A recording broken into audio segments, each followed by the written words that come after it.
Welcome to Heaving Bosoms, the podcast where fantastic long-distance friends recap romance novels and other delicious kissing media while going on tangents and laughing our faces off. Hey, HBs! I'm back! And I have to say, this is the perfect episode to come back with because things get appropriately silly when you mix JTT holiday shenanigans with real-life best friends Sierra Simone and Julie Murphy, especially when we have to introduce a new segment, Bing Boom Bong, Outlandish History Facts with Sierra. But before we get to that, I've got some business to attend to, and it's serious. I don't know if you noticed, but it's Reading Embrace season, y'all. That's right. We have arrived. So send your Reading Embrace entries to heavingbosomspodcast@gmail.com by Friday, December 30th if you want to be shouted out in our celebration episode in January. Look, you've worked so hard on it all year. Or maybe you completely forgot and are looking at it for the first time right now. We don't care. It's an embrace. I want to envelop everyone in my bosoms. And in your email, if you also want to use that opportunity to tell a fun or heartwarming story, there's a good chance I'll read it on the podcast. So, December 30th, it's a hard deadline.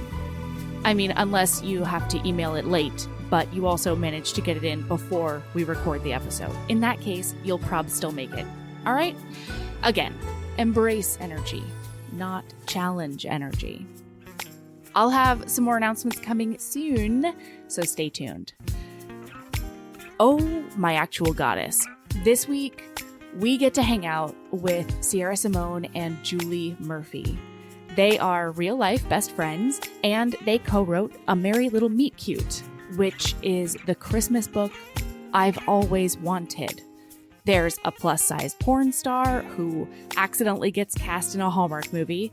There's a former boy band bad boy who's trying to make a comeback and revamp his image.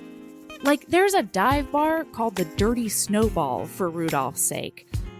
But in addition to writing a holiday book just for me, they did me the service of introducing me to JTT Christmas magic. So let's get to the recap of I'll Be Home for Christmas.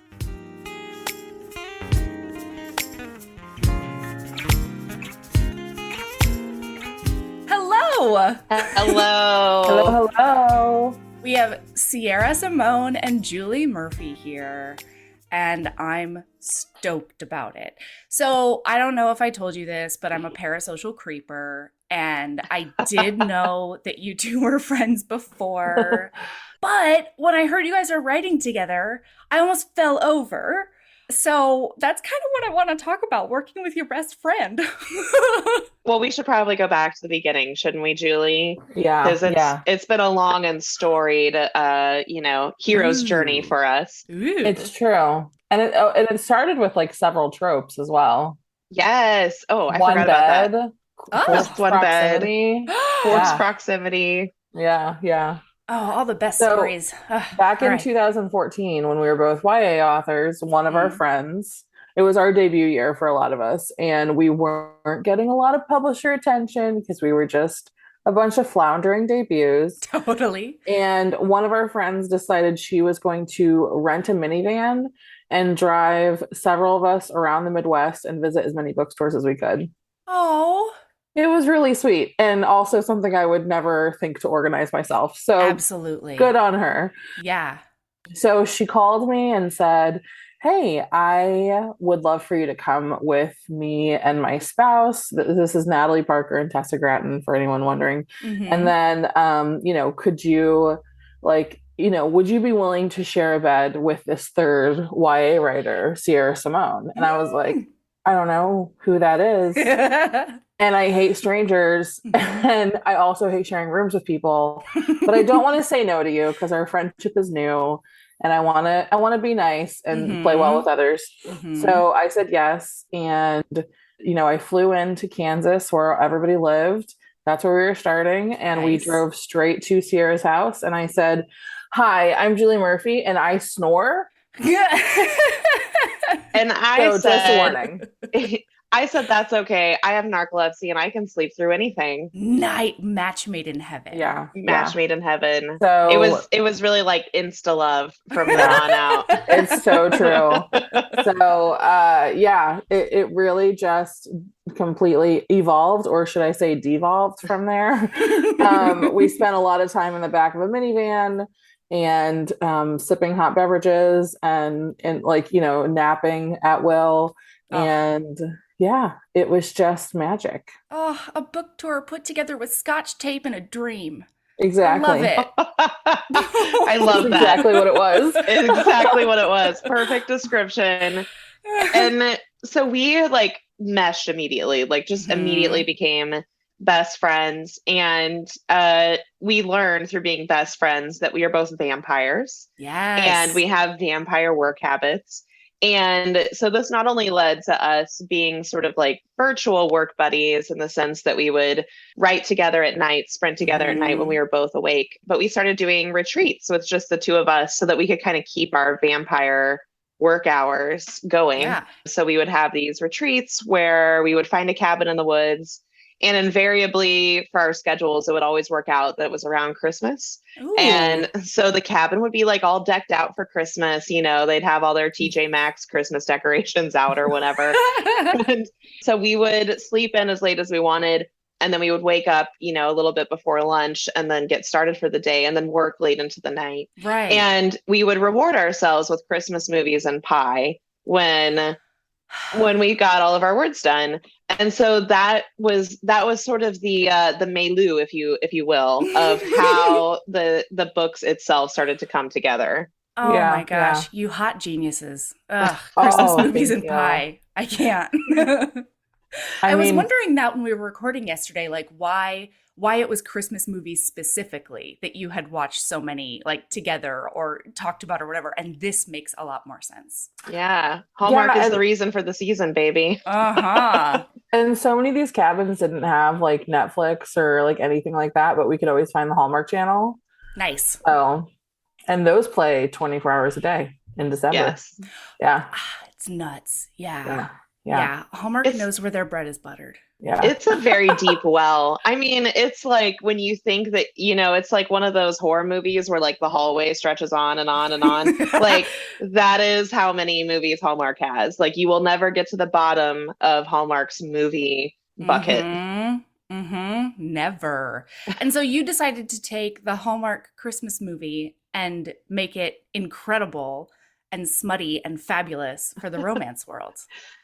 Yeah. I mean, we tried it all. I mean, we were You just did sitting there one night with like pie on our chest, basically, Yes. and just shoveling it into our face when like we were watching an especially, I shouldn't say bad, I should say rough around the edges, raw, and especially raw Hallmark movie. And one of us turned to the other and just was like, this really isn't so different from a lot of other movies that you might watch alone at night. And then it just spiraled out of control. It spiraled. Here's the thing that I'll say about working with your best friend, and you might know something about this, Melody, because you frequently work with your best friends. I do. But as a best friend, you're constantly hyping each other up, right? Like, should I buy this pair of pink pants I found online? Should I go get myself a little like treat from the refrigerator? Should I go do this? And then the best friend is always like, yeah, you definitely should. You should do that because we love each other. But then when you're working on a project together, it becomes dangerous. And you're like, oh my God, that's an amazing idea. Let's do that. That's an amazing idea. Let's do that. And then we just never said no to each other through the entire process. And here we are. And here we are. I mean, Sierra, you were the accidental victim of Jenny and Katie and I figuring out that like that's our dynamic as a trio with peculiar tastes. Like this, we came to you as an anthology, and then by the end of it, there was a Kickstarter. There was all of the art. It was a Sexy series stickers. now. Yeah. Like, As a bystander, I have to say that watching that process happen, like it was suddenly like, hey, I'm like, putting away like, or putting aside like a week or two to write this anthology. And suddenly it was like, I wrote a book. mean, it's on Kickstarter. To be fair, that is the Sierra Simone process where I'm like, I'm just going to write this short little anthology story. And then I'm like, oh, I accidentally wrote a whole book. Whoops. I do that to myself. I mean, and thankfully, pretty much all of the authors did the same thing, which was amazing. Because we were like, can we make them books? And then we realized, oh, we have them already. This is great. But it's a really like generative process because what I've found is that when you're not with people that you trust, you know, implicitly and intellectually and creatively, you don't find yourself in that space. You don't find yourself in that what if we did this space because you're so worried about kind of guarding yourself, you know? Yeah, absolutely. And so when you're with someone that you already trust, where those boundaries are already lowered, I think that allows you to be so much more expansive and lateral in your thinking. And that's how you end up with a dirty Christmas book that's sort of wholesome and also has a time traveling Duke and a boy band in it because you just never say no to each other. That's right. That's right. And that's what makes it beautiful. Yeah, I loved the book. I'm so excited that y'all are doing another one. It's amazing. Oh my God. And you brought me another treat today that I had never seen. We're doing I'll Be Home for Christmas with the one and only Jonathan Taylor Thomas. JTT, baby. And an adorable Jessica Biel. Oh my gosh, so adorable. So cute. And Julie had messaged me and been like, is Jessica Biel like an adult woman in this? Like, she looks like she's an adult woman. And I looked it up and she was only 16 or 17 when she made the movie. It's just we didn't know how to dress teenagers in the 90s, I guess. Absolutely. And so or how to properly portray college, like the college experience. Was it college? Was it high school? Was it boarding school? I had so many questions at the beginning of the movie. I know. Oh, okay, I guess we should tell everyone what the movie is. Yes. Yeah. So we're trying to get Jonathan Taylor Thomas home for Christmas, except he really doesn't want to do that. So JTT as like a slick operator was really, really fun. I don't know. Because he's so goddamn charming, just naturally. I like, this is probably too much information for me to divulge on a podcast, but I come from like a family of organized crime.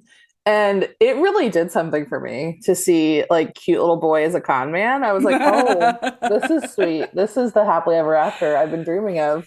Absolutely. Yeah. So he starts off and he's got like a friend or a lackey, who really knows, poor Ian. And it seems like JTT is the brains of the operation, and then Ian actually does the legwork for all of his schemes. And he's in a bit of a pickle because he wants to go to Cabo San Lucas for Christmas with his girlfriend, and she wants a family, snow-ridden, reindeer on the roof Christmas. And they cannot understand why the other one wants what they want. And can I just pause real fast and say that at the beginning of the movie, Jonathan Taylor Thomas has gotten a ticket to go home to see his family, which is a ticket to New York. And he goes to Ian, the lackey, and says, turn these into 2 tickets to Cabo St. Louis by hacking into the net. And then his lackey says, okay. And then he goes and he hacks into the net and he turns it into 2 tickets to Cabo St. Lucas. Doesn't he also ask for business class? Maybe. I think so. Yeah. But it's also in the same breath where he asked for backstage passes to Dave Matthews Band, which is awesome.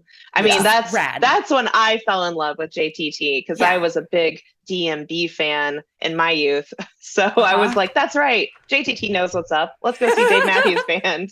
I just really love that they are college students in this, and everyone else in this movie, all the extras and side characters, other than Ian, JTT, and Jessica Biel, look like actual, like, you know, seniors in college. Yes. But these 3 inexplicably look like they're 14. Yeah. Like, or can younger. you even drive? Yeah. And the college has lockers in the hallway. Is this anyone else's college experience? What is? What's happened? That's why I was like, is it a high school boarding school? I don't know. And then it flashes up on screen. It's like LA College or whatever, like whatever Bland's name it has. Yeah. So boy, does Ian hack into that net. And she's super pissed because she's like, you can't just take over my Christmas plans. Like, that's ridiculous. Stop being a selfish monster, basically. But also stop being so cute because I can't stay mad at you. And that dynamic was really perfect for the actors in general.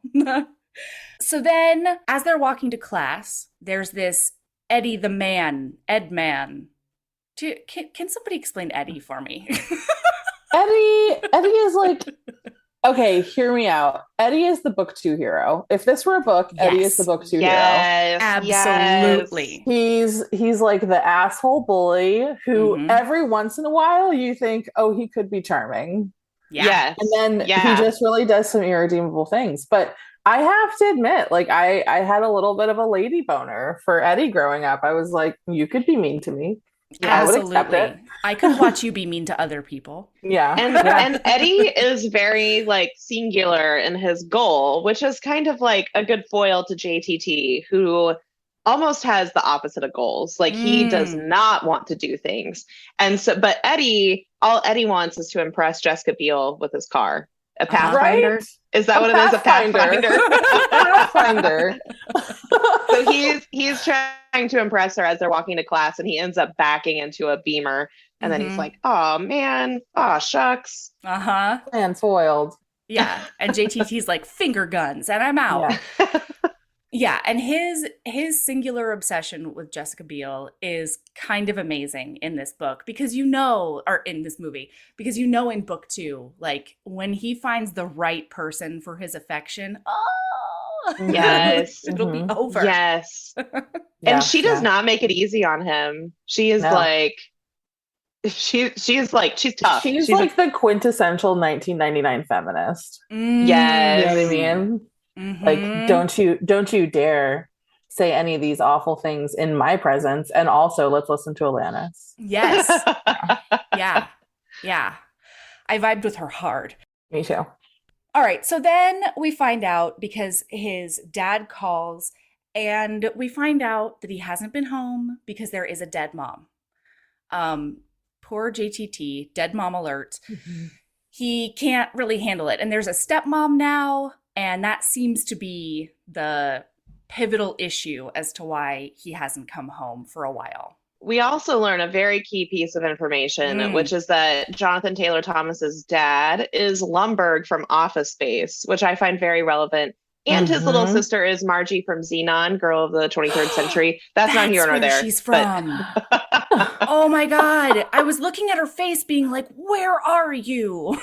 I was like, why am I singing Zoom, Zoom, Zoom in my head? That's right. Xenon. That's right. Yeah, he was also the data guy on Veep. And I swear to God, he looks identical to what he did in this movie. Yeah. I don't understand how time works. He actually just could have been like early stages of his career. Like we could argue that this is just a prequel to Veep. Yeah, absolutely. Yeah, this is what happens when he goes home. Yeah. Every once in a while when he leaves the office. Yeah, so the dad really, really, really wants him to come home. And he's just like, oh, like I don't. And he's making up every excuse in the book. I have to join a circus. I have to do anything else. And the dad's like, okay, if you come home and you're home by 6 p.m. on Christmas Eve for dinner, I will give you the Porsche that they've been what's that word? Why am I blanking? Restoring. Restoring. There you go. Thank you, Sierra. Oh, God. Yeah, they've been restoring it together. And so, I was going to say giving it a makeover, which I mean, that's the where wrong thing. Yeah. No, it's the same thing. It's the same thing. It is. Porsche makeover. Porsche makeover. Yeah. So JTT right now is like, all right, there's literally nothing that can stop me from getting home. Except for the consequences of his own actions. Oh. Man, he thinks he's a slick operator, but boy, does he get like stuck on a flypaper. Oh, it's terrible. It's terrible. So he has this, he does bad fake IDs for a bunch of big giant jocks. And to make up Who for it, definitely don't need fake IDs, just to like reinforce this fact that like he is definitely 14 and everyone else is 24. Those three were 35 if they were a day. Like they were my peers. Right. So anyway, to make up for it, he's like, I'll get you answers for history class and then you can pass the test. Except that Eddie sees the plan going down and he follows Ian. Poor sweet Ian. Oh my God. He only gets abused throughout this whole movie. I feel Justice like for Ian. Book 3? Yeah, Can Ian we is make book Ian 3. book 3? It's not a novella, you know? Yeah. Yes, absolutely. And so he stops him from giving the history answers via beepers. Yeah, this is a key part, I feel like, is that the way they're going to cheat on the test is that the cheaters get the beepers and they have them in class, and then the beepers will flash with the answers. Like, number 1, Frederick Douglass. Douglass. They couldn't remember Frederick Douglass from 4th grade history. They're 35. It's been a while. Yeah, so he stops him. He puts him in his locker again. He locks him in his locker, poor guy. In college. His locker in college. That's the one. Yeah. Still just as restrictive. It's really odd. Yeah. And so then the jocks are really super mad. And they track JTT down at a party. And his plan, he's already made up with Jessica Biel. And he's like, I'll pick you up in the morning. I've got 2 tickets back home. And I am a selfish mess because I really only want a Porsche. However, it seems like I'm being a great boyfriend. And she's like, yay, see you tomorrow at 8 a.m.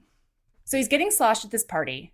But he gets kidnapped by the jocks to get back at him for making them ruin history class. Mm-hmm. And then he wakes up in the morning and they do a big hangover on him, I feel like. How? Yeah. He literally has a Santa beard glued to his face and wakes up in like Joshua Tree? Right? I don't know. The desert with like buzzards or vultures or whatever. Yeah. Oh, yeah. Like they roofied him hard. Mm-hmm. And then they put him out in the desert and they really, I'm sorry, this is my 35-year-old mind. They could have killed him. Like that's bananas. Yeah. It's all fun and games, like the stories that park rangers warn you about when you go out to like. Absolutely. Yeah. But he's in pretty good spirits when he wakes up. It seems to me like he's like, oh man. Not but again. He's not, right. He's not panicking nearly the amount that I read a Sweet Valley High once where they were lost in the desert overnight, and it's no joke. It's very scary. So I would have been very scared. It's very scary. And like when is the dehydration gonna get to you? When is that a mirage or is it not? I don't know. Right. And doesn't the desert get really cold in the winter because there's no moisture in the air to like hold heat in or something? Mm-hmm. There's so much science in that sentence. Yeah. Mm-hmm. Mm-hmm. Yep. Uh-huh. Anyway, maybe the Santa beard kept him warm. Yeah. Yeah, that's the thing, right? Like the whole Santa suit helped during the very, very cold night. And then it gets extra dangerous during the day because it's like all of it, I feel like, is glued to him. They put super glue on the hat. I think they put super glue on the collar. Hey, HBs. I started an Etsy store. Did you know? Right now, it's full of all the St. Vincent items you need because St. Vincent is thoughtful and cozy all year round. We've got a book sleeve to keep your books, planners, e-readers, or really anything else safe when you're on the go. The inside is fuzzy, and they feel so incredibly lush in your hands.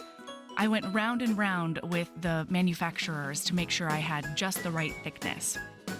Those feature art of St. Vincent and Evie during their carriage adventure that was painted by the amazing Mayara Faraz on one side, and then I created a St. Vincent Would Always wreath on the other side that has a bunch of little Easter egg items in it. There's a St. Vincent Would Always warm brick enamel pin. It's like, if you know, you know. I designed a special edition Marriage of Convenience candle that is specific to Devil in Winter with the help of HB Jen at Post Pouring Company. It combines dark amber for St. Vincent and rosewood for Evie, and it smells so delicious. It's hard to even wrap my brain around. So if you want to treat yourself or be the St. Vincent you want to see in the world by getting a care package for a friend, check out our Etsy store. The link is in the show notes. So, what's her name? Jessica Biel is waiting for him to get picked up at like 8 a.m. And she's like, he stood me up. He's the worst. But Eddie's there to save the day. With his Pathfinder. Maybe this should have been Eddie's story. I'm just saying, you know? and Eddie woos her into the Pathfinder by telling her he has butt warmers on his seat. And that is Julie and I's love language. Oh, like, God. I would be like, okay, I'm in. Yeah. Like, say no more. Thank you for thinking of me and my behind. Thank you. Yes, when you bought this car. Yeah. Because it's not for warming butts. It's for easing the pain in my lower back. Yeah. Because I'm 30 something, whatever, however old I am now. If you're ever having period cramps, I highly recommend going for a drive with them on high and that just like heat seeping through your lower back. It's so nice. Yeah. Mm-hmm. That's really good. Well, and so she's like, there are ground rules. If you say anything, I'll slug you. If you try to fuel me up, I'll slug you. I really did appreciate that she said no sexist, racist, or homophobic jokes in my presence. Like, that actually made me really happy for a time movie. For 1998. Yeah. Very impressive, right? I was pretty impressed by that. Yeah. Yeah, absolutely. I watched Clueless again last year after a while, and I was like, oh no, like there's so much in it. It did not age well. Paul Rudd has not aged, but that movie has. So he gets to a desert mechanic shop, basically. Yeah. General store, trading post. Yeah. It's all of those things. Pony Express stop. I'm not really sure. He tries to call his dad, and his dad thinks that he's pulling a fast one on him again. And he's like, I'm not sending you money.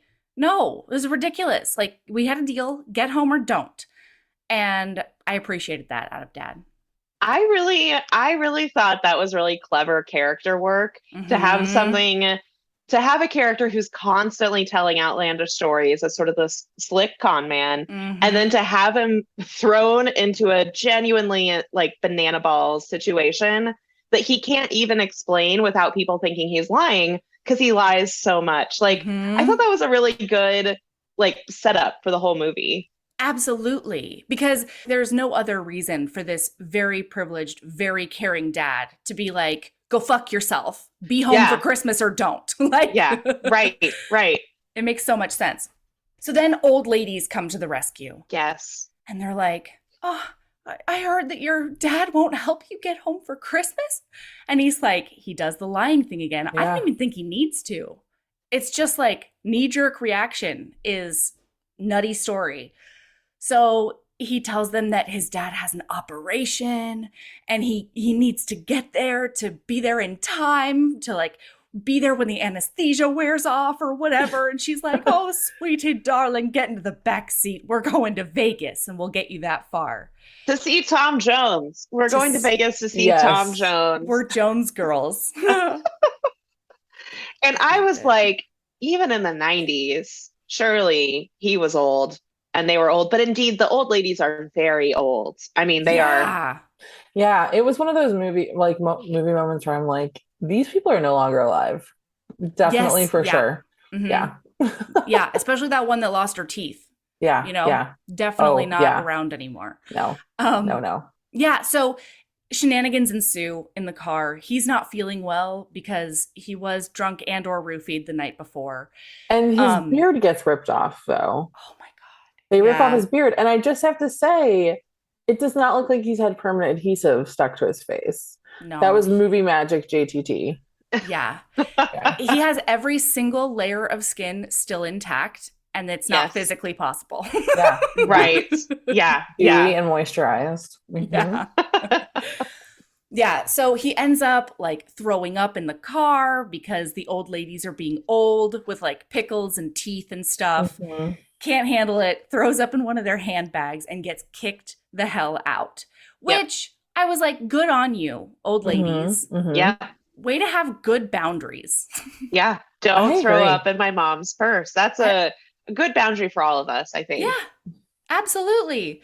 Although there was one time I was in a cab with a friend and I didn't want to get thrown out of the cab.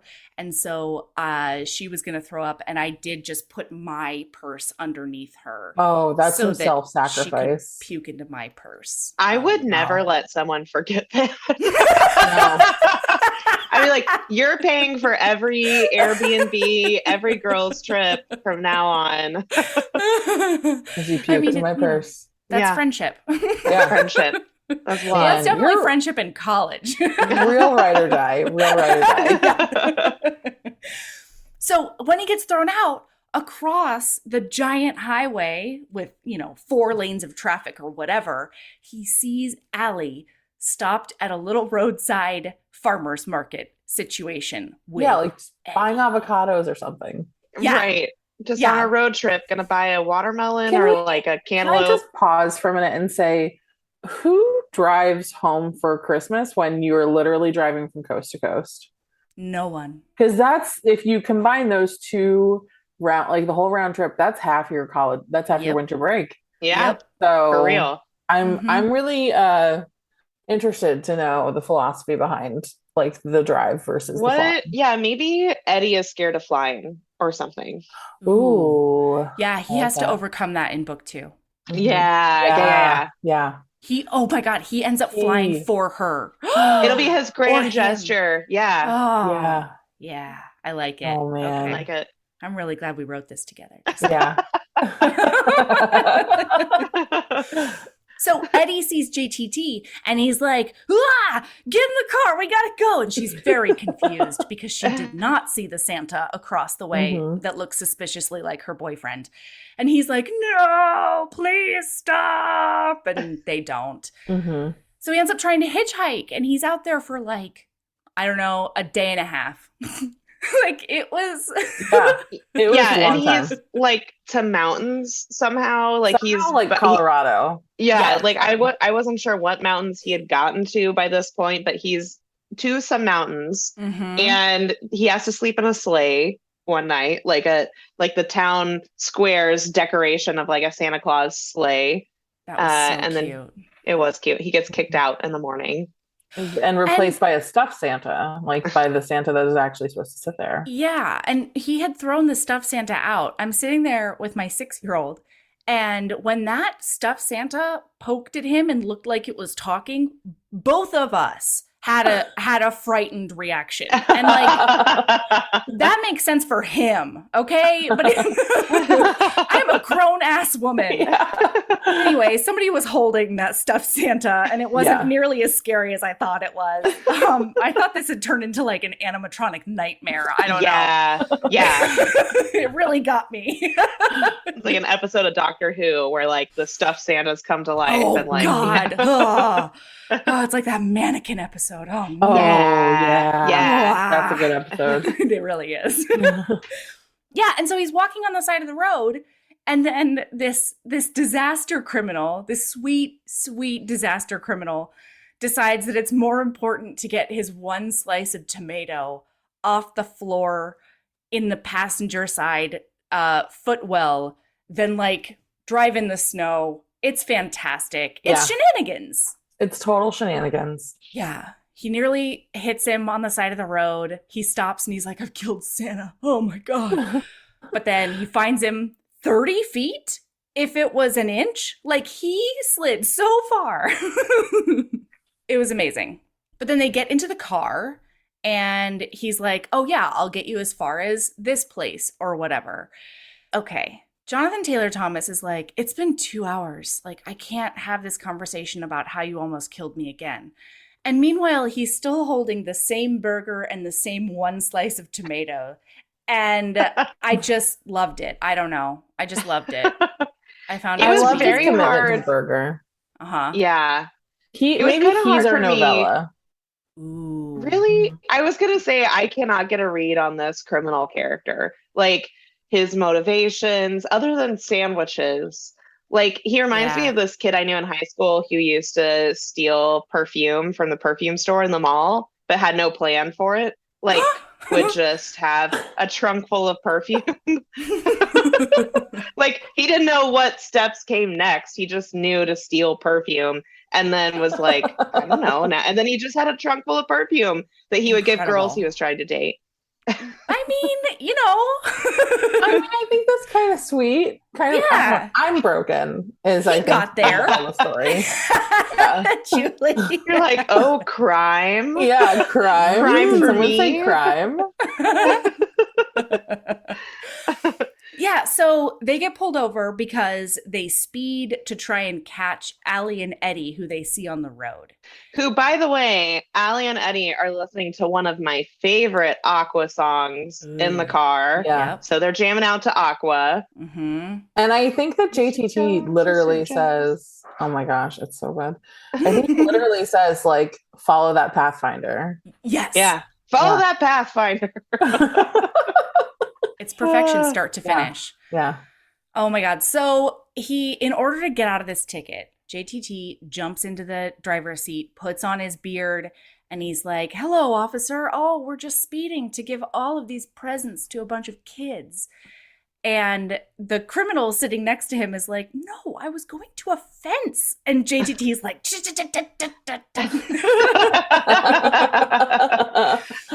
and then the officer's like, oh, great. I will get you there I'll faster escort you. than Yeah. you could ever get there on your own. And they're like, fuck me sideways. Yeah. I don't know how we're going to get out of this. So they follow the police officer to the hospital and they're like, okay, you got us here. Please leave. Please leave. And the guy's like, I could really use some Christmas cheer. Yeah, I'd like to see you give presents to all these sick children. It's so good. So they do the whole sitting on Santa's lap thing. And then at the end, they're like, do you want this dust buster? You Here's lucky a kid. microwave. Yeah. This toaster can do 4 slices at a time. But then this sweet bear at the very end fills them full of the Christmas spirit because he's like, I don't want any toys. I don't want that dustbuster. Yeah. I just want to be home with my family and my dog. And it's just the sweetest thing in the whole wide world. And because of that, all 3 men get very choked up and very inspired to get back to their loved ones. So they're all at the payphone crying, and it's very cute. JTT can't actually get a hold of his dad, and so he talks to his stepmother instead. And he's like nice to her, but obviously cold. And she's like really doing her best, like asking him his sweater size and like, oh, we're getting ready for you to come home and da da da. Can I And then, yeah, interrupt for just a moment? And say, Please. I didn't know sweater sizes worked like that. I don't think they do, period, at the end. Because she's like, what sweater size do you wear? And he's like, oh, it's still a 38. If JTT has never had a 38 measurement on his body ever in his life. Never. Anywhere. Just Not anywhere. even height-wise. Nope. Yeah. Yeah. And, he's a short king. That's fine. That's right. But, yeah, that's one thing. Because this is a, yearly Christmas watch for me. And me and my husband every year are always like, what is this? Is this for a Christmas blazer? What does this mean? Well, or like that feels like Christmas pants, Yeah, like you do yeah. that for a waistband, sure. Yeah. Christmas pants. It just doesn't have the same ring to it. No, you know? It doesn't. Should we do ugly pants parties now instead? I mean, I don't think mind. so. Yeah. I'll do it. Every day is ugly pants party for me. Same. So true. I've got my polka dotted leggings on now. Ugh, Yeah. love it. Nice. Perfect. Yeah. So then criminal Nolan is like, I don't want to be a criminal anymore. Instead, I want to get back to whoever I was on the phone with. Goodbye, Santa. I love you so much. Thank you for the Christmas spirit. And then the cop is like, please help me get my wife back. She did leave me a month ago. And I don't know what to do with myself. I know she'll come home if Santa himself asks her. And meanwhile, JTT's like, what's happening with all of these adults thinking I'm the literal Santa? I don't understand. So at first he tries to blow him off. Yeah, he gives the cop a pep talk and he's like, she left you, have some self-respect. Until the cop is like, well, I guess I won't drive to Nebraska then to try to win her back. And then JTT is like, you said what now? Further Nebraska, you say? Let's repair your marriage, my friend. Right. Yeah. It's time. I'm here by a marriage counselor. So they get there, and I love this restaurant so much. I need it to exist in real life. It is Turf and Turf. Turf and Turf. Oh my God. How did I miss that? What? It's the best. I wrote it in all caps in my Same. notes. I was like, Turf and Turf. Same. Oh my God. I cannot tell you how many times I've seen this movie. Yeah, and all of the waitresses have like cow hats on, and it's so cute. I would work there. Can I just say, I know that this is like not the most important detail in a movie about a Christmas caper, but the cop drives his patrol car 6 hours to Nebraska, 6 hours out of his jurisdiction to Nebraska. And He's that's not a just good fine. police officer. Yeah, he's bad at his job. Bad at his job. But that actually does feel like a crime. I don't know if I'm correct about that, but that feels like a stolen vehicle at this point. It's definitely gonna get you in trouble. Like, for sure. It's like, just wait 5 seconds and get your real car. Also, the mileage on those cars, the gas mileage, is really bad. Like, you know, it's like 4 miles to the gallon or whatever. So it's just not a good decision. I feel like that was good though in 1998. Like that was decent gas mileage.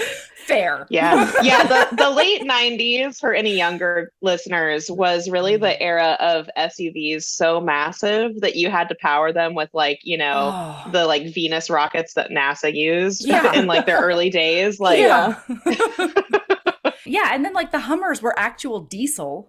Right? Yeah. Like Nutter Butters.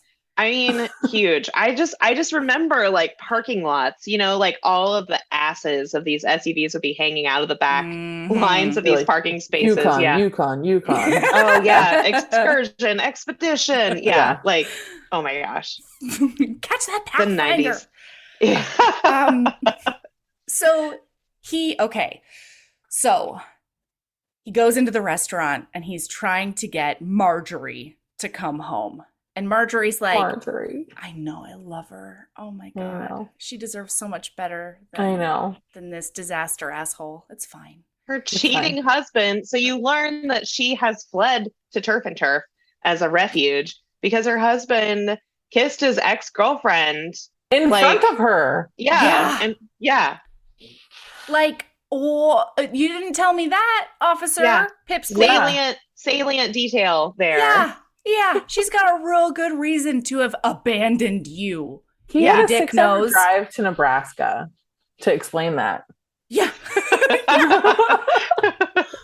So JTT's like, listen, lady, I need a bus ticket, basically. He's just like, the only way I get a bus ticket to New York is if you go home. He doesn't actually say that out loud, though. He's really trying to do the, forgive him, he's such a good guy deal. And she throws him out on his face, and it was wonderful. And then he sees, what kind of band was this? Was this a polka band?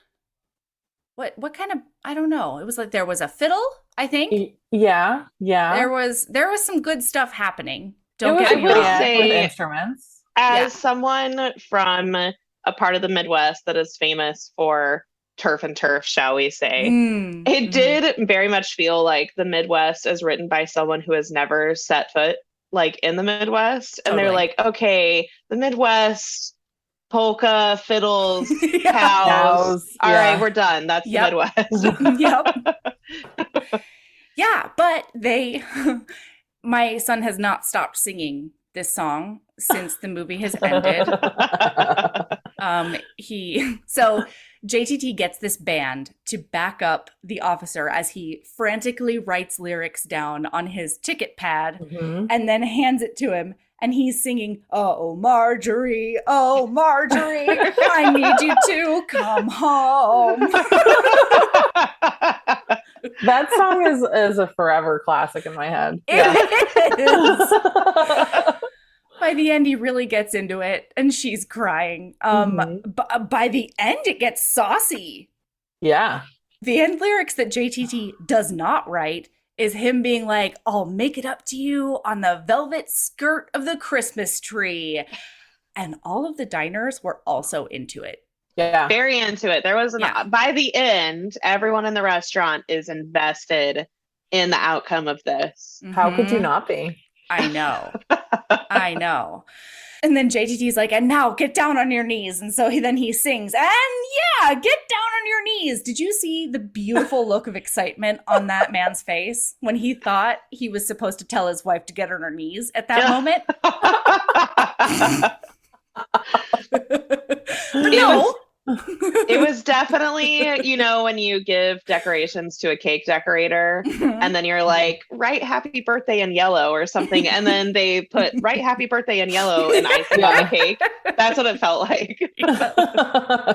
It's true. But then the officer hits his knees because that is what a good grovel requires. Yes. And she kisses his face off. Yeah, she does. Great. She's coming in her home. little diner uniform. Yeah. And then when she hugs him, you can't see his face because of the cow ear that's obstructing it. Oh my God, the cow ear. Oh my God, the cow ear. I'm obsessed with this whole thing. Okay, so then he gets his ticket. And it is time to get on a bus ticket straight to New York, no stops. Oh, it's the best. This might be my favorite con in the whole movie. Ooh. Yeah. Oh, yeah. But first, we have to mention what he sees in the bus station. Oh. Because it explains the need for the con. Which is that meanwhile, I don't know, I can't remember why. I was definitely paying all of my attention to the movie, but sometimes my brain would like back away from the movie and go into a different corner. Yeah, I get that. So maybe it's just because they wanted to, but Allie and Eddie have stopped at Edelbrook, like a Christmas village. You have to stop somewhere village. On a road trip. Why not? I guess stop that's at a true. Christmas So village? they've stopped and they're actually having a little bit of a good time. Like Eddie is kind of being a fun guy and Jessica Biel's enjoying herself. And there is mistletoe and there is a local news station filming the whole thing. And so Eddie and Allie share a little smooch under the mistletoe for the benefit of a local news reporter who's like, it's the kiss cam. You know, like it's hard to say no to the kiss cam. It's hard to say no, but this is broadcast to the bus station where JTT is boarding the bus. So JTT sees his girlfriend kissing this guy who owns a Pathfinder. And he's like, I got to get to this place. I got to get to Edelbrook. Kill him. Yeah. So he gets on this bus and the bus driver's not having it. He's like, no, this is one way to New York. No stops. No funny business. Yeah. And we're not going to Edelbrook, obviously. Why would we do that of all things? Jeez. So JTT looks around and he sees a kid with some crayons. And then he sees a cooler coming out from the top of the luggage thing. And then he sees a man that I actually can't explain. What the actual fuck was happening with that man? What was that? It was like a toast with like an actual liver on it. It looked like a raw beef, canned organ meat of some sort, but an organ for sure. Like steak tartare. You know how when you get on a bus, you just really want to have some steak tartare. Yeah, that's my go-to, frankly. Yeah, always. Classic road trip food, I would say, steak tartare. Incredible.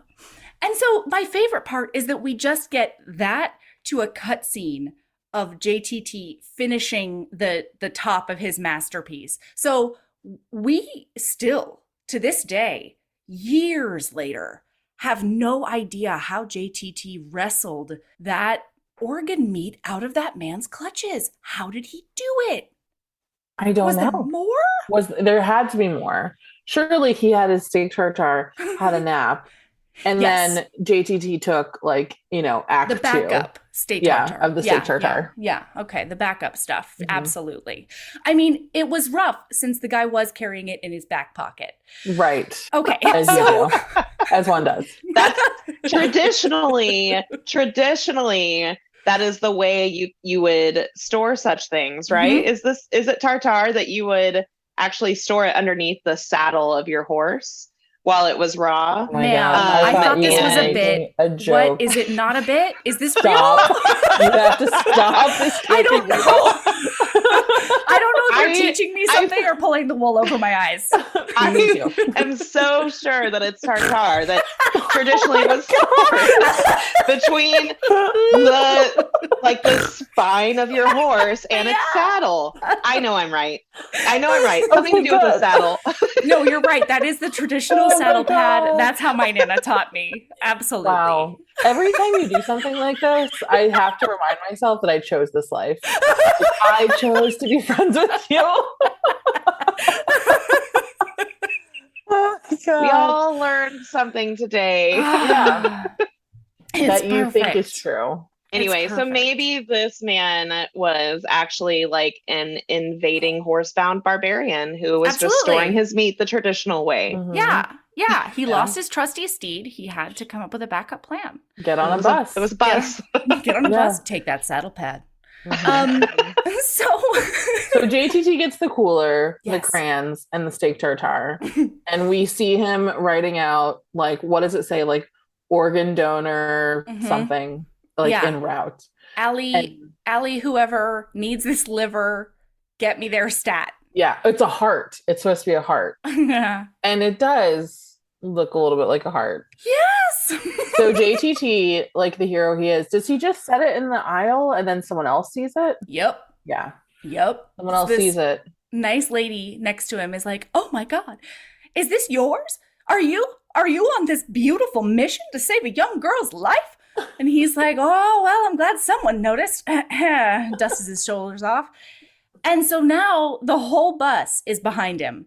There is a military man who's like, "You must stop this bus because we are all going to be heroes today."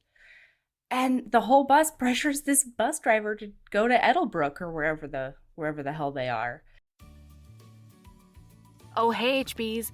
I don't know if you've heard, but we have a Patreon. For as little as $5 a month, you get over 150 bonus episodes, most of which include Aaron, videos of regular episodes, author hangouts, and so much more. Do you want to hear Aaron and I recap every single episode of Crash Landing on You? What about a little film called Psycho Stripper? Do you want more recaps of ridiculous Thanksgiving and other holiday books and movies? And how do you feel about Naima Simone and I recapping amazing reality TV? All of that and more is on the Patreon. There's so much content at your fingertips as soon as you sign up. Seriously, hours and hours. Anyway, it's patreon.com/Heaving Bosoms Podcast if you want to check it out. And of course, that link is in the show notes. Keep being a badass.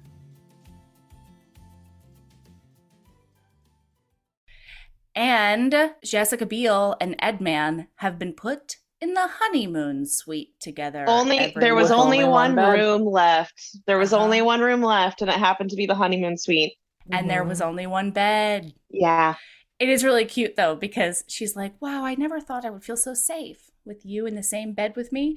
And it pans over to him, and he's basically got an entire parka on. And he's like, "Do you need me to put on any more clothes?" And she's like, No, I think you're fine. See, Eddie is the hero. I'm just He is. There's a universe where Eddie is the hero. Absolutely. Yeah. I will say, if we were to splice in maybe spicier content, I would like to see some Eddie, Jessica Biel, action. Most definitely. Mm-hmm. Yeah. Definitely. Yeah. That kiss was good. It was good. It was a good kiss. Yeah. Okay, so he gets there. He goes in. He finds her The room. whole van or the whole bus is like cheering for him. Yes. Yeah. Yes. Good luck to you, good sir. Yeah. Oh my God. Save that tiny girl's life. So he gets in there. He gets to the room and he's like, where is he? I'm going to kill him. And she's like, oh my God, where did you come from? How is this happening? You're dressed as Santa. Why are you in a Santa suit? Surely by this point doesn't smell great. Like this is like, it's been 2 solid days maybe that he's been in the same suit, and it does not look like a suit that wicks moisture or, you know. No, not at all. And I think that he just walks into the room and starts eating something. Am I misremembering that? Maybe, possibly. He's just like food. Yeah, that's food possible. In my mouth. I can't believe he didn't immediately go to the bathroom. You know what I mean? Right? Julie, you live in a house with someone who owns a Santa suit. What is the like likelihood that those will smell after 2 days of being worn, do you think? I mean, I have no science behind this, but those are meant to be worn for like 30 minutes at a time. Yeah. Yeah. Absolutely. Like you honestly don't want to be the last kid at the end of Santa's shift. No, it's gnarly over there. Yeah. No. No. And he's been wrestling people for steak tartare. And like he was out in the we started in the desert. Laying in the ground. Yeah. He threw up in a purse. You know what I mean? Yeah. Yeah. Like we haven't been moving from sterile room to sterile room in the Santa suit. He was hit by a van. Yeah. And literally just thrown 30 feet. And we have to assume when he sat in the van that seat was also filled with tomatoes or something. Oh, absolutely. That thing was covered in mayo. Yeah. Yeah, so she's like, it's not what it looks like. And then Eddie comes out of that bathroom like the king he is in just a towel. Like a fucking peacock. Yeah. Oh, boy. And JTT's like, you kissed my girl. Ugh, how dare you? And Eddie's like, oh, I can't believe that you're here. And he's giving him some lip, I'll tell you that much. And so JTT does what I think was probably a misstep here. And he pantses Eddie. He takes the towel right off of him and shows his penis to everyone. And I feel like that could have gone sideways for him. You know what I mean? Yeah. I mean, if Eddie is who I think he is, do you want to reveal that to everyone? Right. I understand that these people were minors when they filmed this movie. Trying to walk the line here, but I'm just saying. No, Eddie the character's packing. And there's nothing else to it. Yeah. And so here's a double lesson is that you shouldn't pants people because it's like, you know, technically sexual assault or whatever. That's the one. Yep. But then also it might come back to bite you. You might not get the reaction that you thought you were going to get. Exactly. You might make someone extra curious about things. Yes. Yeah.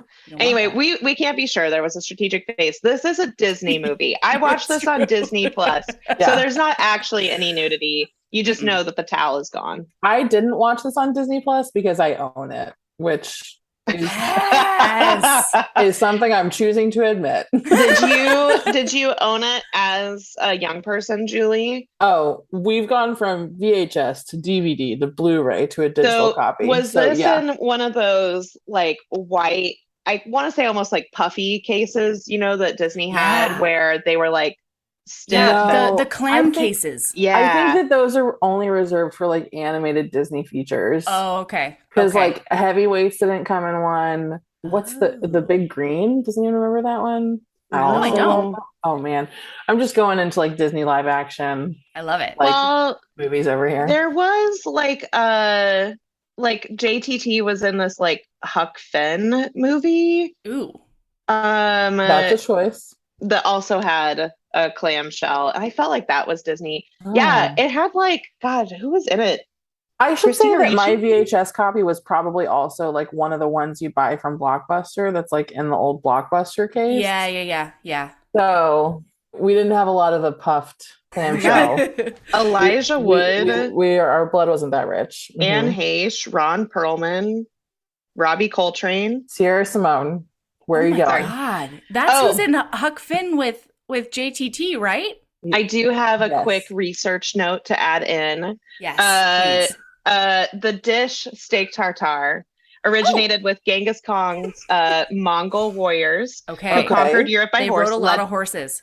Legend states that the Tartars, or mounted nomads, would secrete a piece of horse meat under the saddle Mhm. prior to a day's marauding. By nightfall, it would be tenderized into a paste, and it could be eaten with horse milk as God the damn side. it. You're so good at writing and your brain is so awesome that I still don't know whether you're teaching me something or pulling the wool over my eyes. Yeah. I wish I was this good to incept some like JTT conman energy into our podcast about JTT's conman energy to give you this whole story about this dish. I just want to put it out there that if you've ever wondered what it's like to do copy edits with Sierra Simone, this is it. This right here, this is it. It's too much. Sounds like an actual dream. Oh my God. Okay. So by the end of this conversation in the hotel room, she finds out that the real reason he's going back to New York is not for family or Christmas cheer or the love of her. It is for that Porsche.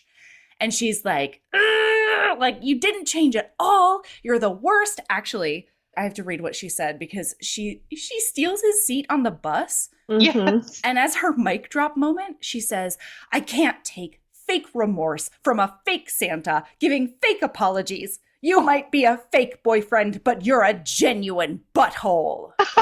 Oh, It's a good speech. That's a good burn. It's so good. And I guarantee you at Disney, that screenwriter had to fight for butthole. Absolutely. Yeah. I've worked at the Mouse. I can tell you for sure.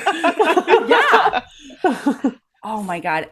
And also, my 6-year-old was very impressed, very excited, and stoked about his new vocabulary word.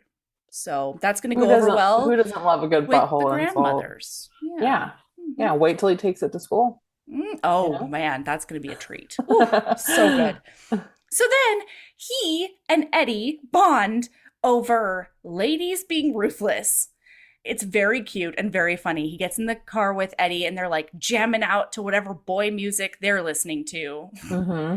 Not Aqua. I can tell you that. Yeah. He's like, man, Eddie, this is so cool. Like, you're being so awesome. And I can get home with you. I'll get home on time and I will get my Porsche and it'll be amazing. Just a couple of fellas trying to get home for Christmas. Yeah. And so Eddie does a big swerve onto the side of a road and he's like, nope, gotta get out. I thought I liked this. Don't. You gotta get out. God, I love Eddie. Oh my God. Too.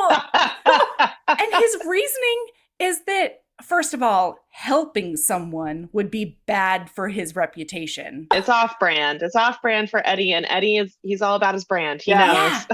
Yeah. And the second thing is he says, and also, why would I help you get a Porsche so that you can be cooler than me back at school? That's why would I Eddie. help the competition? Doesn't make any sense. That's not going to help the Ed man. Nah.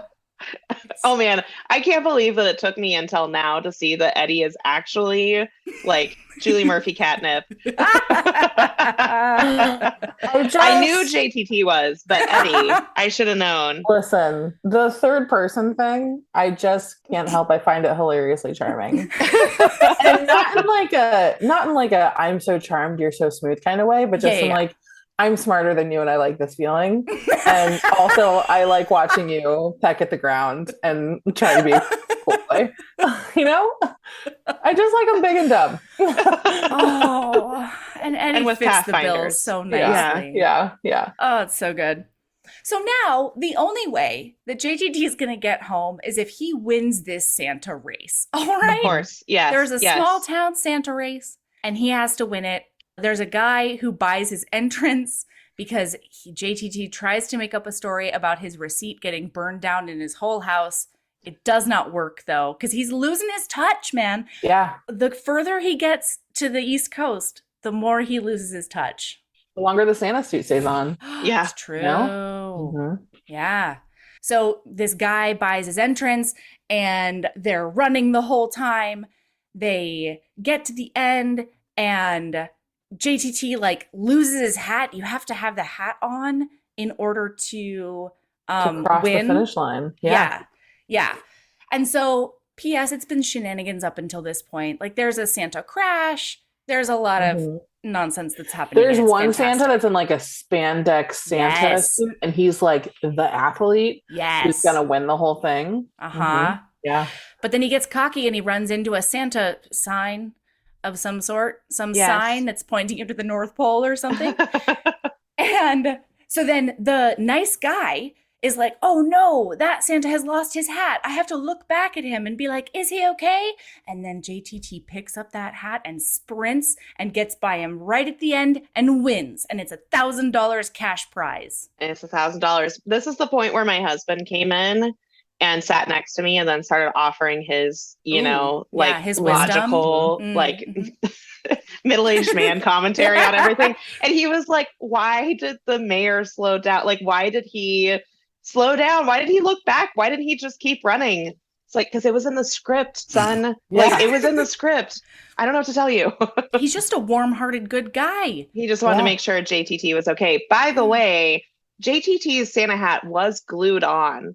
So we forgot about that. But then had been ripped off. Yeah, it had been ripped off by Jessica Biel earlier. So if he had not been a jerk to Jessica Biel and caused her to rip off the hat, he could have won the race more easily, I think. You're so right. There's a lesson in there. It would have been much less of a nail biter.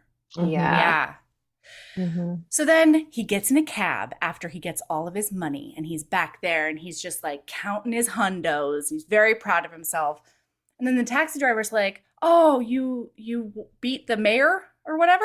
And he was like, oh, he's the mayor, huh? He's like, yeah. We really love it when he wins because he gives all the winnings to charity to feed hungry cats or something. I don't know. On remember. Christmas, they're turkey dinner or something. It's turkeys. He gets turkeys for families who can't afford turkeys. That's the one it is. Yeah, and so JTT has this moment where he's like, all of my problems are solved. I can just go to the airport right now. But, oh no, I think my heart has grown at least 2 sizes so far. It hurts. Oh, I hate it. So he goes and he has the taxi driver take him to the mayor's house and he gives him back all the money. And the mayor, who has an awesome house, by the way, this is where if Jessica Biel had been running the Santa race, she would have been asking some deeper questions, like why this mayor with so much structural power still has so much poverty in his town, and the only way he can alleviate poverty is by winning a race to give people turkeys for 1 day a year. Like, and only $1,000 of turkeys. Like, how many turkeys is that actually buying us? I mean, I don't know. It was 1998. Maybe it was the turkey boom. Who knows? Yeah. Like, maybe the turkey boom was 98. Yeah, it's really true. But JTT asks no questions. He's like, you're the man. And I love it.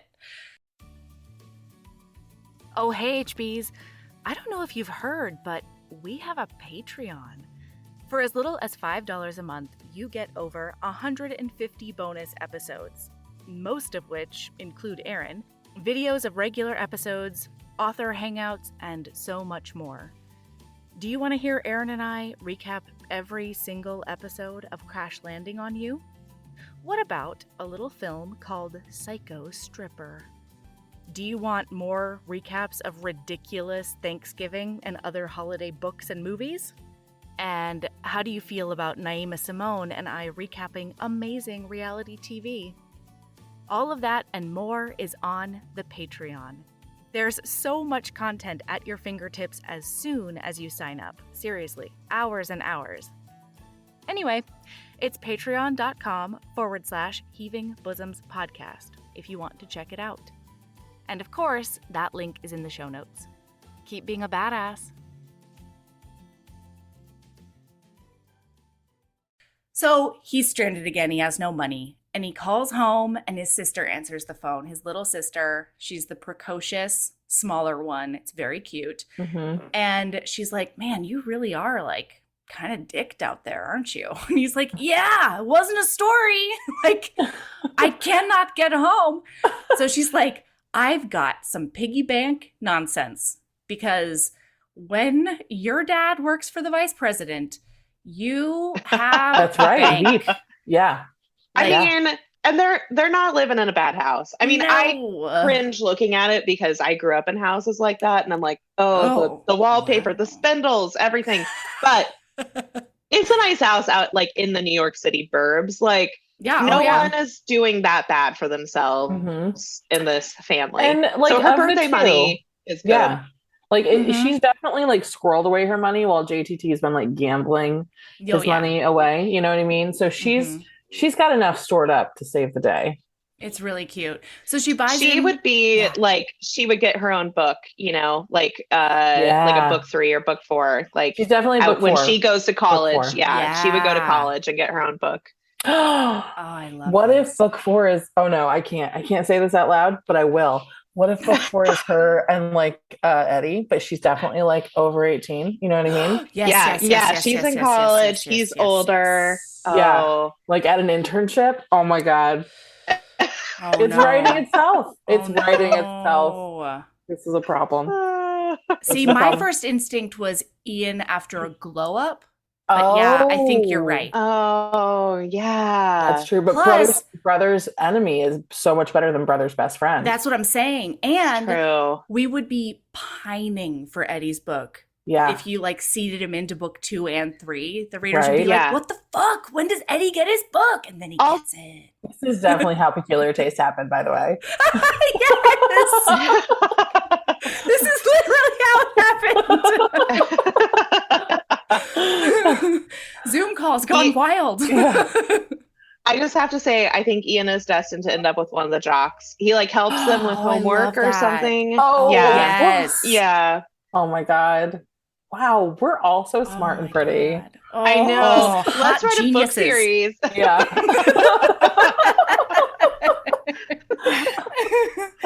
Okay. Little sister. Where are we? Oh yeah. So she buys him a plane ticket and she's like, don't worry, it's pre 9/11. So you don't need an ID. I'll just give you a password. And the password is like, I'm a poop sniffer who is the worst. And like, you know, loves buttholes. Something. That's right. Yeah. And so the lady's like, oh, great. You are you. You do, however, still need an ID to get onto the plane. And he's like, policy's the worst. But then he sees a faded Great Dane or some sort of other pooch that's in a kennel. I just have to say, I've gotten on an airplane post 9/11 without an ID before. So really? JTT just wasn't conning hard enough. Wow. You what? Yeah. You compromised the security of our nation. Wow. Really, the whole nation, all 50 states, just to get on a plane to New Orleans. Were you like a baby? Like, were you like a kid? And you were like, I'm a kid. I was a grown-ass adult like 4 years ago. Huh. What? How did they let you do that? I forgot my license at home. So they pulled, I'm getting into the weeds with this, but they pulled me to the side at TSA and I was like, my flight board's in literally 20 minutes and I forgot my ID at home. What do I do? And they pulled me to the side and they started questioning me and they're like, we're going to ask you questions only Julie Murphy would know. And they had my, no, I don't know. I gave them my social security number. I don't know. Well, it was weird when that TSA agent pulled out a copy of Dumplin'. You know what I mean? Yeah, very bizarre. No, they were like, one of them was like on the phone with like the White House or Washington DC. I don't know, someone important. But they made my husband stand around the corner so that we couldn't see each other and make like eye contact and like weird blinking messages to each other. And then they proceeded to ask me, I'm awful at like, if the only number I know is my social security number and I'm awful at dates. I can't even tell you like what year we got married. And they proceeded to ask me questions I definitely didn't know. Like, what year did you buy your house? Like, oh God, things like this. And then finally I was like, okay, I've only ever done this one other time in my life, but literally just look up my Wikipedia page. Yes. There's a photo ID right there. It's real. It's authentic. You can extensively Google me. And finally they let me through. But that's awesome. Yeah. Oh my gosh. So anyways, JTT should have just tried harder. He really should have. Yeah. I mean, I managed to get a steak knife through 3 airports one summer accidentally in my carry-on. God. So like, it was a whoopsie. You knowing it? I had no idea. Okay, yeah. So the thing was that I went to a dance convention where you need things like cheese knives if you're up till 3 in the morning. Like you have to have snacks, okay? And then I did accidentally leave that knife in my carry-on when I packed to go all over the country for summer, and nobody caught it. Not a single airport knew about my secret. That's really impressive. Yeah. Is it? We should travel together. Yeah. We should definitely travel together. That would be I'll come great. on your next writing retreat. Don't worry. Perfect. So he somehow gets into that kennel, and he's on the plane now. And the dog is adorable and licking his face and farting. And both my son and I thought it was hilarious. Mm-hmm. It was the real Disney magic, was that dog. Truly. Yeah. This is where the husband commentary was like derailing the viewing experience because he was like, no one loading up that crate noticed the full-size human in a Santa suit, like also in the crate. Listen, this is why he's not a writer, okay? Yeah. Suspend your logic, buddy. Yeah. It can happen. Yeah. You just got to believe. All right. So now he tries to get on a train, and this one really fucks him up. Like somehow the train guy, not TSA, nobody at the airport had any problems, but the train guy was like, not this time. So he throws him off the train. And JTT does end up riding on the ceiling of a car. But yeah, he's holding on to the hood of a car in his Santa suit. Yeah. Which I guarantee you is the moment that the screenwriter, like that was the initial moment the screenwriter had in their head. Totally. When they were I have to write this movie. Yeah. Totally. They knew what the trailer was going to look like in their head. And this was like one of the clips from the trailer. Yeah. Surely. If they didn't put that clip in the trailer, they did a bad job. Yeah. Yeah, absolutely. Bad job trailering. So then he has to tuck and roll off the ceiling of that car, and then he steals a one-horse open sleigh, and Jessica Biel's like parting line to him was like, I wouldn't believe you cared about me even if you showed up in a one-horse open sleigh, or like Santa. So good. So he does, and she's like, I'm a lying liar and you're too cute to stay mad at. And then con away, baby. Con away. You conned me out of my heart again. Yeah. Again, though, cannot imagine how bad he smells by this point. No. Like, just cannot even imagine it. It's been like 4 days in the Santa suit.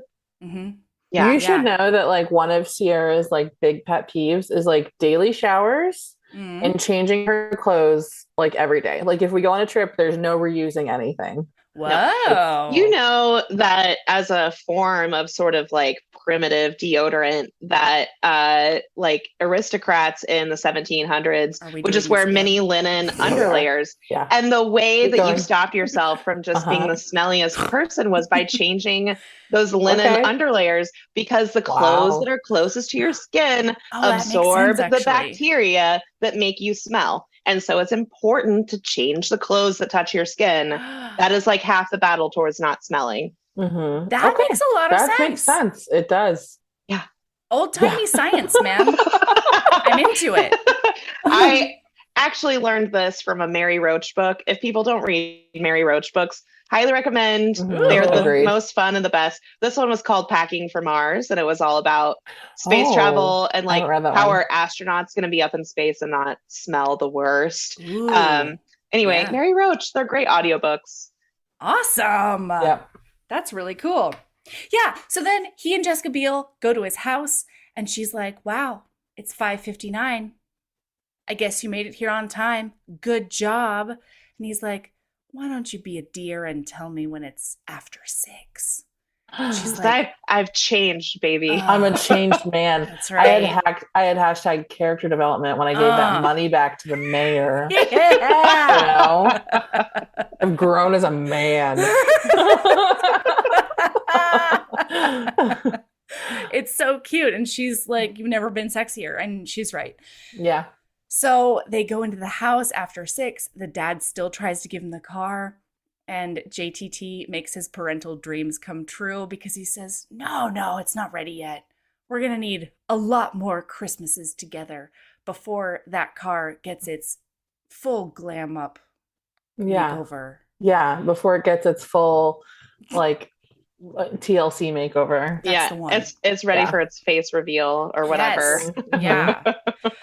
And then his sister is the only sane one because she hugs him and then pushes him as far as she can across the room and says, "You stink. You weren't wearing 1700s linen underthings underneath the suit." Yeah. It's true. And that was a mistake on those jocks' part. They didn't Jocks plan did you well wrong. for you. No. And then he and the stepmother have another moment where they talk about sweater sizes, which I think is supposed to indicate that they're going to build a relationship from here. With sweater sizes, like unusually sized sweaters. Well, that's the best part, though. Because he says, it's a 36, by the way. My sweater size is 36. And then he says, what's your sweater size for future reference? And then she says, 8. 8, which is like a normal top size. I'm an 8. Yeah. Yeah, also, that's I'm normal pretty sure stuff. Sweaters come in like medium, large. Yeah. Like, okay. You know what? I am very confused by the sizing at Talbot's or wherever this woman is getting. I was going to say, maybe he's going to get her like an expensive sweater from some expensive department store where they're sized. Right. Because they're made of like alpaca wool or whatever. Yeah, seriously. I will say though, like, I think we're supposed to feel like JTT is being unreasonably hard on his dad for remarrying. But 10 months after his mom died to have like a lot. Met someone, been engaged, and then get married, like that is a pretty short amount of time. Yeah. I would also be a little suspicious of the timeline. It's a little bit of like Olivia Wilde, Harry Styles timeline going on there. Yeah. I mean, it's rough all the way around, but you know, he works for the vice president. Like he works for the vice president. It's fine. I mean, it's going to be fine. Yeah. his story is the novella, you know, like he gets the novella. Yes. That widowed single dad gets swept off his feet by someone who just really loves sweaters. Absolutely. And has outlandish ideas of sizing. And then the sister series to this can be your new Camelot series, Sierra. There you go. Yes. That's what's happening. Yes. All right. Things are getting spicy. We did it. Yeah, we did it. We solved the problem of I'll be home for Christmas. I'll tell you what, we got a lot accomplished today. We've planned an entire new series. Yeah. We found the secret of like, you know, working with friends, and it is yes-anding each other into oblivion. Yeah. I learned about meat. Steak tartare. I guess it would have been horse tartare for Genghis Horse Khan. tartare. Yeah. Is it a little weird to like tenderize your horse meat using a living horse? Yeah. Yeah. No, I think that's just resourceful. Yeah. You know? Yeah. Plus, it really keeps the horses in line. Like, you know what could happen to you. You could be what I'm tenderizing right now. Right. Instead of the tenderizer. Better not throw me. I'll tell you that much. That's great. I like that. That makes me happy. We like horses, just so everyone knows, by the way. No one's going to eat a horse. No. I don't know. I mean, if I have to, God. sure. Yeah, if I have to. Yeah. If I'm stranded in a cold place and I have to like crawl into it like Luke Skywalker does with the white furry animal. Okay. That's what happens. And isn't there that Jack London book too? Oh. Where he does that? Jack don't have to London. think about that. Yeah. See, everyone's teasing me for knowing about 1700s linen underthings. I have never even read a Jack London book. Anyway, the point is that I'm neutral to horses. I'm not going to go out of my way to like punch it like I'm someone at the Olympics, but like if I gotta eat a horse, that's what happens to me, you know? Okay. Yeah, it's part of the hero's journey. Yeah. Right? Depending on the circumstances. Okay. All right. Oh my God. Thank you for coming today. Thank We you had so so much. much fun. Oh, thank you for writing this fucking amazing book. Oh, I'm obsessed with it. I've been telling everybody that you guys wrote the Christmas book I've always wanted. And yeah, so thank you personally. Thank you. thank you. We had like a criminal amount of fun writing it. Like it You can feels, tell. I almost feel guilty that it's my job to write these books Yeah. because we just absolutely are as silly as we want to be. So yeah, it's a very zany book. Like I think if you look at the cover and you're like, this looks like a professional book that was written by professional people. Professionals. It It's not. was. That's also true. It's Coming from the pretty reader's zany. standpoint.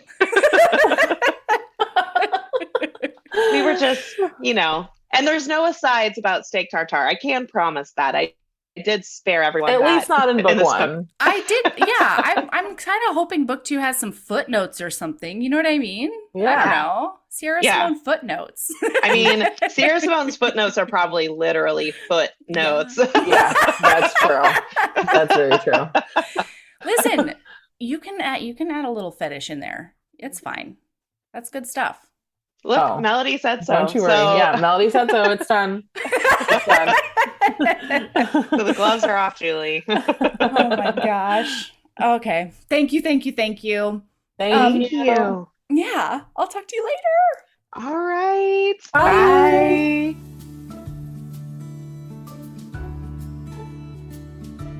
Y'all, I had an absurd amount of fun with Julie and Sierra. But, while I was editing the episode, I did start to wonder how horse meat comes up so much on this show. You know what I mean? Whatever, I'm not complaining.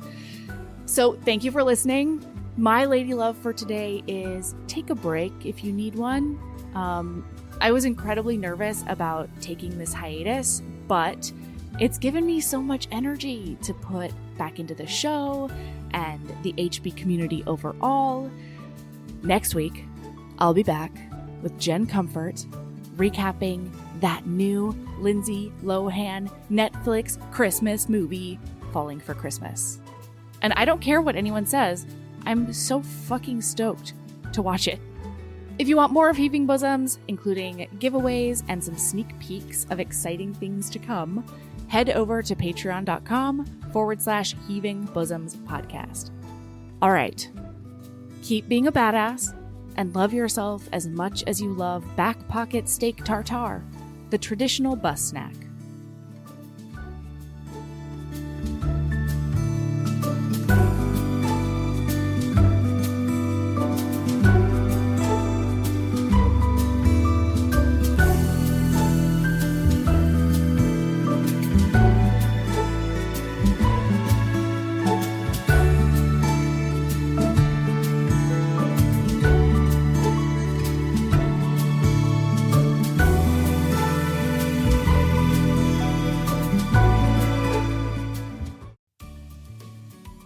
Hey, you. Yes, listener, you. Are you loving the show? If so, please leave a rating and review in your podcast app. The 90 seconds you take to say something nice not only helps new people find the show, but it makes me super smile over at HBHQ. Also, I've had a few people ask, and the answer is yes. We are still doing the 5-star bribe. If you leave us a review with 5 stars, then we'll do whatever book you want. We're real deep into the list though, so it might be a while. Lilas! Okay, back to the show.